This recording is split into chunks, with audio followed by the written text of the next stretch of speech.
guys, I'm Natalia Suri. Welcome back to my channel, and for all my new subscribers, I do everything related to books, from book reviews to author interviews, historical, mythological and cultural mysteries. You would enjoy my sessions with tantrics, witches, voodoo practitioners. Do check out those videos. But today I want to ask you, what would you do if life throws lemons on you? Perhaps you would make a lemonade. But what would you do if life throws lemons on your face? Perhaps you'll make a lemonade. You must be wondering, why am I talking about lemons and life? Because my guest today is Raga Olga D'Silva, a woman who has lived life on her own terms. A woman who made her own choices in a society where it is very, very difficult to live in your own terms. A lady who was married with kids. She chose to live life on her own terms and chose the same-sex partner. I'm going to talk to her the challenges she faced on choosing the same-sex partner in a society which really does not accept it, what was the reaction of people around her, and many more things which she has tried to express in her book, The Untold Lies. So keeping the book as the focus, plus these ideas, I'll be having a conversation with her, to which I'm really, really looking forward to. So come, let us talk to her. Hi Raga, thank you so much for joining in, and it's really a pleasure meeting a woman who has lived life on her own terms. Absolutely a pleasure to be here. Thank you, Natalia. Today's session with you, I have designed it around your book, Untold Lies. So the first thing, when I saw the book, which came to me, my mind was, why a title with a negative connotation of lies, and why not untold truth? What was the reason for using the word lies? See, first of all, whenever you think of a title, you have to think of a title which actually will have this will raise brows. If I had written Untold Truth, you would not have asked me this question. That's the most important thing. And lies and truth, in my opinion, is so complex that we all actually live a lie inside. Everything we don't share. So, and it's untold. That is why the truth comes. When you tell a lie, that becomes the truth. Right? And that is why I said it's untold lies. It's got nothing to do with negative or positive. It's about attracting the attention of the audience and making them think, what does it mean? What does untold lies mean? That was the idea behind it. Okay. And you have a photograph of a child opening the door on the cover of your book. Any reason for putting a child on the cover? Yeah, because if you read the book, it is about a person's journey that, our childhood defines us. Whatever experiences we have in our my first memory of my childhood is of me being trapped inside the house in a door with a drunk dad, and I couldn't go out. And that defined my life, Natalia. For the rest of my life, I lived like I was trapped. I always felt trapped all my life. As a little girl, and the little girl would surface through my journey, throughout my experiences, whether I was a teenager, whether I was a married woman, whether I had children. It kept coming back to me, and that is why it was important for me, for my first book, to have that title and that cover page. Absolutely. You feel that our childhood memories always haunt us, even when we are 40, 30, 50s, that memory of our childhood always remains with us? I think memories always remain. Significant memories always remain. We don't remember everything, of course. I mean, I don't remember much of my childhood either. But certain things that have had an impact on you remains. That defines you remains. Like if somebody in my book, if you read, called me selfish for something I didn't do, that remained in my memory. Things that happen, good things that happen remain, bad things that happen remain. And we carry that for life until we reach a point in our life when we look back and we have to deliberately, consciously unlearn some of the things that don't serve us anymore. A lot of people will say that, this happened in my childhood, I can't help it, I was so badly abused. And I'm not talking about physical only, emotionally, verbally, mentally, spiritually, in whatever way. And we say to them that, we talk about this all the time in our lives, and we justify our actions in our present day using that memory, right? Now, I'm not saying it's right or wrong. For me as an individual, whenever I have used that, I found myself getting very dysfunctional with my behaviors. I started using that as an excuse in my life until I said that is not what I'm going to do with my life, and I unlearned that behavior. Okay. And see, my next question is, Untold Lies is about living my truth, you said in one of the sessions, without the fear of being judged. Now, see, a human being is always living with the fear that, somebody is judging me. If I was not, living with that fear, I would have perhaps walked in my night suit here to ask you these questions. So, you think that that fear never leaves us, that what will people say? Yeah, yeah. The fear is always there, but we have to be consciously aware of the Mm, fears so that we can stop living those fears. For example, if you'd come in a night suit, like for instance, mm, I wouldn't even have noticed it. I wouldn't have said, "You're in night suit me, I asked Natalia." I wouldn't have noticed it because that is not what I am about. But mm, if you had, say, walked in and had a sour face and said, "I'm going to do this interview, chalo, karte hain," then I would have said, "Natalia, do you really want to do this?" So that I would have judged you for that, for inviting me and not being mm, inviting enough. mm, But so judgment is something that people will judge you. I mm, think I have learned to detach myself from the mm. fear of being judged. So now it doesn't matter to me, and that is my biggest, I think, lesson in this lifetime. Ma'am, you say that you are not scared of people judging you, but everybody is in a different situation. Somewhere the judging directly corresponds to a bread and butter. Somewhere the judging directly corresponds to a love or a hate relationship. So over here, what would you advise people how to refrain, and how should that judging not affect them? The first thing that if you read my book or if you read my interviews, the thing that I think changed for me, the moment of epiphany that happens was when I stopped judging myself. That Mm, was the biggest thing I learned.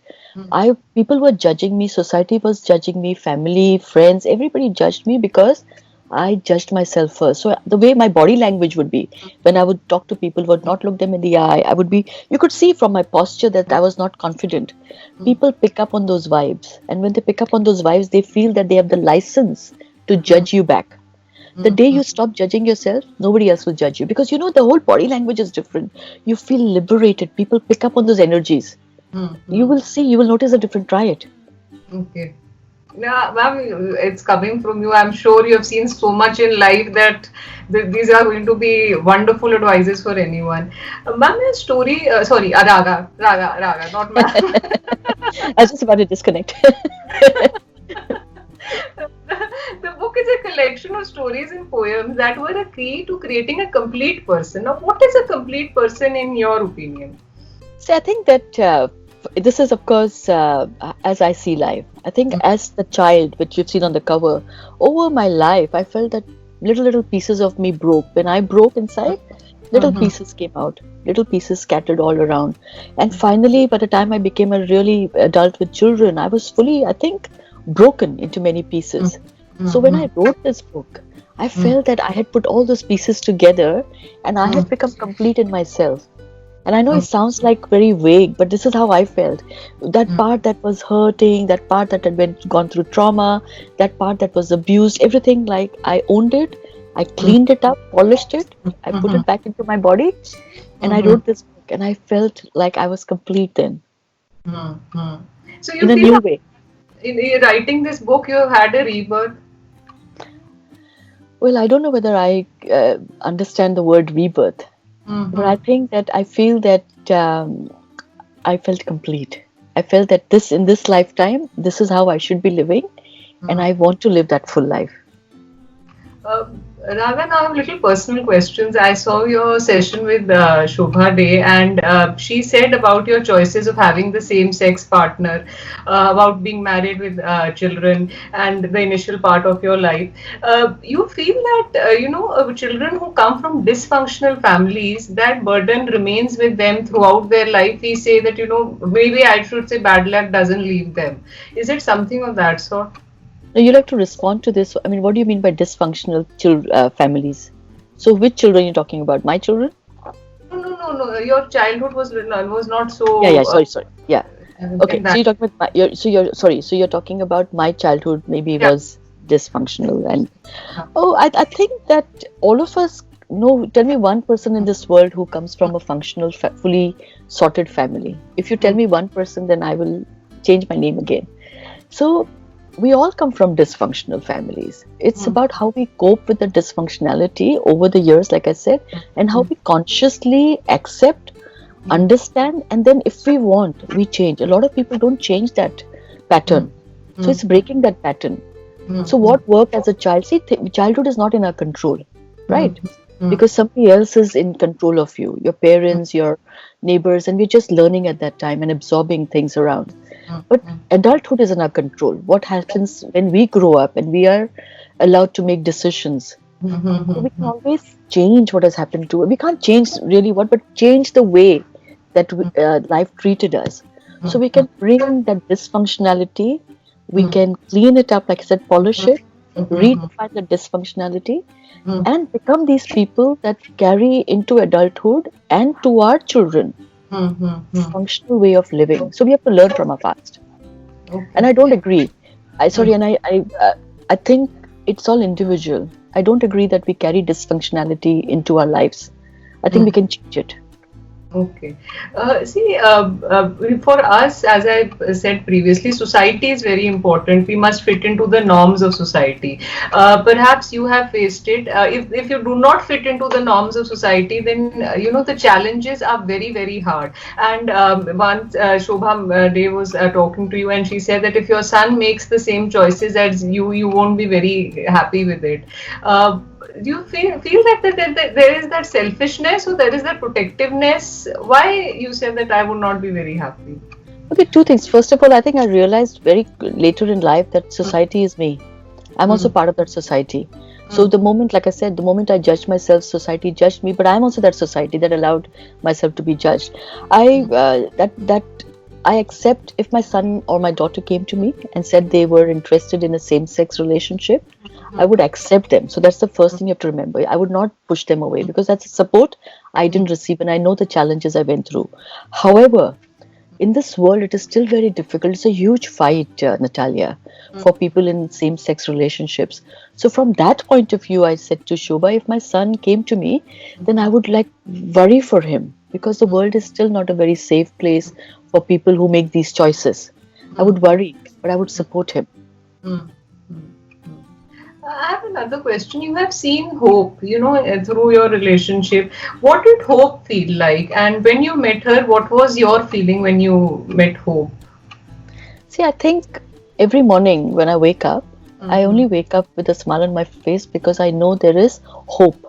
That today I hope to have a better day than what I had yesterday. Today I hope that all the challenges I faced yesterday are not going to be those kind of bigger challenges. I can surmount them. So I live with that hope. I think the day I leave that feeling of hope, I think that's the day I think I will say goodbye. So to me, hope is very important. And hope is what gives me purpose. And hope gives me this smile. So yeah, I think we always have to have hope and keep that hope, especially in this environment that we are in. The lockdown challenges is very difficult. None of us can see much, right? Positivity. I mean, we are creating our own positivity. So if we said, oh, I don't know, my business crashed overnight, right? I mean, I'm in a business that works with speakers from around the world and we do live events with them. Business crashed. I could have instantly said, bas khatam abhi life, nothing. But we created something out of it. We created an online platform. We created this into an opportunity for our talent then to be available for the corporate companies for online webinars, So it's about continuously reinventing yourself and that gives you hope. Okay. And you have met freedom also. I have another link to the same question is that you have met freedom also. And to choose between hope and freedom, what would you choose? Oh, that's a good one. I think, would I want to be hope of, it's a very good question. I think I would like both. I think hope brings freedom and freedom brings hope. But the feeling of, I think I would prefer freedom actually. I'd rather be free and live in that feeling of absolute liberation inside. I know hope is always there. Okay. And another one, Mansi, you have seen the hardships of life, that you were in a relationship which looked like a cage to you, with two children, and that particular point of time, generally, the Indian parents, we have to sacrifice for our children. We no, this is wrong. It's a very India, and what I feel that in India the life is very rule based. That you have Yeah. to do this way or this way. So at that point, how were the choices made by you? Any friend guided you, or any guru guided you, or what was it? No, I mean, I must say that first of all, I didn't feel I was in a cage Hmm. with my ex-marriage and Okay. children. That Hmm. marriage was, some relationships over time Hmm. just dissolve. Okay. So it just dissolve. I believe in the institution of marriage, so it is important to remember that. I believe in the institution of commitment between two people. So my ex-husband and I, even though we are separated, we are the best of friends, and we never abandoned each other. Our relationship changed, and we created this new kind of a modern family. And in terms of, how do you, I don't know, in terms of the structure, society structure.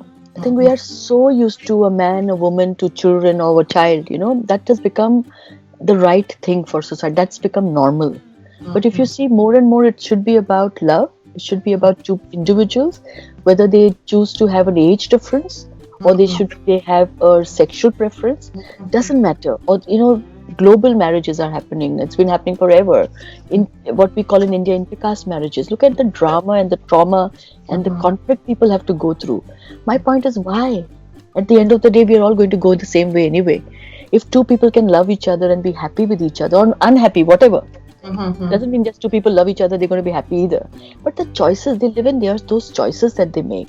We should allow them. No, who are we not to allow people to love? That I don't understand. So society will change as we change, and I keep saying, stories like mine, stories like many others I know, when we share those stories, people like you, Natalia, who bring those stories to life, that is how one story at a time the narrative will change. Our society will redefine the way it sees relationships and love. My last question is, what is your message to the reader of your book Untold Lies? Anything you want to tell that reader which you feel from within? Well, I feel that my untold lies is, if you, as my social media handle is at totally out now, my untold lies is about living totally out. Whatever your truth is, it's nothing to do with sexuality. It's to do with who you are as a person. If you're a good person, you're a kind person, compassionate person, there are certain things you haven't shared with the world, share it, no? It's okay to live your truth. It's okay. Nobody's going to judge you. If they judge you, does it matter? You don't need them anyway in your life. You just need to live your truth. Live your truth for you, not for the world. Thank you so much, Raga. It was really a pleasure talking to you. And I'm sure people who are living those closed lives after listening to our conversation today, perhaps even if one person changes, I think we have done it. I know, when you said about advice, I never advise, Natalia, because advice, that's not my place. My place is to share my story. The journey that I have lived has been, like all of us live, very challenging, very difficult at times, but I have lived my truth. And I'm saying that from there, if people can learn, accept that, and use that in their life, I think we should just do it. That's all I would say. Thank you so much for having me. Thank you. Thank Thank you. you. Thank you. So, guys, we were in conversation with Raga Olga D'Silva. Such a strong woman and such an inspiring woman she is. You have any questions for her? My email address is given below. Do share your views and comments. Don't forget to subscribe because it's wonderful to see those figures going up. And yes, for all my new subscribers, do check out my blog www.nataliasuri.com. Here you will find a lot of articles on mysteries, plus you will know the secret why the ladies use the red nail polish and many more articles like this. So yes, do tune in my next video, which I'll be posting in very soon. Do take care of yourself, and the most important thing, smile. You look beautiful when you smile. Take care. Bye.